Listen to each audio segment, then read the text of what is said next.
এই দুজন একটা রেস্টুরেন্টের মধ্যে এসে রেস্টুরেন্টের মালকিনকে বলে, ম্যাডাম আপনি এই সোনার কানের আর মঙ্গলসূত্র রাখুন আর আমাদের কিছু খেতে দিন, আমরা দুদিন থেকে কিছু খাইনি। তারপর এই ম্যাডামটা বলে, আপনারা বসুন, আমি খাবার দিতে বলছি। তারপর তাদের খেতে দেয়া আর বলে, আর কিছু লাগবে? তারা বলে, না না ম্যাডাম, আপনি অনেক ভালো মানুষ, আর যা খাবার দিয়েছেন আমাদের পেট ভরে গেছে। আমরা অনেক কয়টা রেস্টুরেন্টে গিয়েছিলাম কিন্তু আমাদের কেউ খেতে দেয়নি। তারপর এই ম্যাডাম বলে, একটা কথা জিজ্ঞেস করব, খারাপ পেও না? তারপর মেয়েটি বলে, হ্যাঁ বলুন। তখন ম্যাডাম বলে, আপনারা সোনার কানের দুল আর মঙ্গলসূত্র দিচ্ছিলেন শুধু খাবার খাওয়ার জন্য?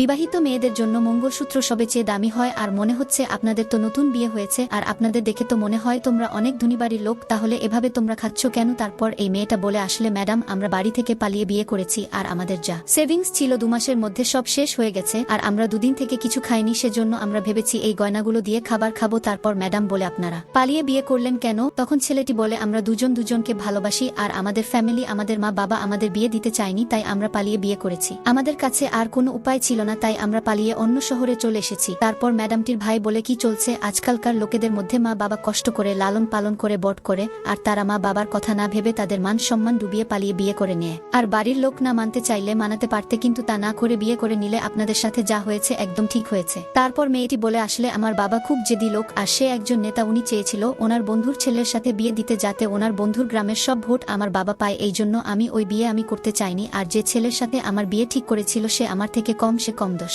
বছরের বড়। যদি বাবা আমাকে ভালো ছেলের সাথে বিয়ে দিত তাহলে আমি খুশি খুশি এই ভালোবাসা ত্যাগ করতাম। তারপর ম্যাডাম বলে, তবুও আপনারা একবার চেষ্টা করতেন বোঝানোর, যদি মেনে নিত। তারপর ছেলেটি বলে, কোনো লাভ নেই, ওর বড় দিদির সাথেও এটাই হয়েছে। ওর দিদির বিয়ে বড় বয়স্ক লোকের সাথে হয়েছে, শুধুমাত্র টাকা আর ক্ষমতার জন্য। ও সেজন্য খুব হতাশায় শেষ হয়ে যাচ্ছে, তাই আমি ওর জীবন বাঁচানোর জন্য এই কাজ করেছি। আমাদের দুজনের মা বাবার বিরুদ্ধে গিয়ে আমি ওকে নিয়ে এসেছি। তারপর ম্যাডাম বলে, আপনারা কোথায় থাকেন এখন? তারা বলে, আমরা ভাড়া আছি আর চাকরির চেষ্টা করছি। আমি MSc করেছি আর ও BCom পাস। তারপর তাদের কথা শুনে তাদেরকে রেস্টুরেন্টের ম্যানেজার পদে চাকরি দিয়ে দেয়।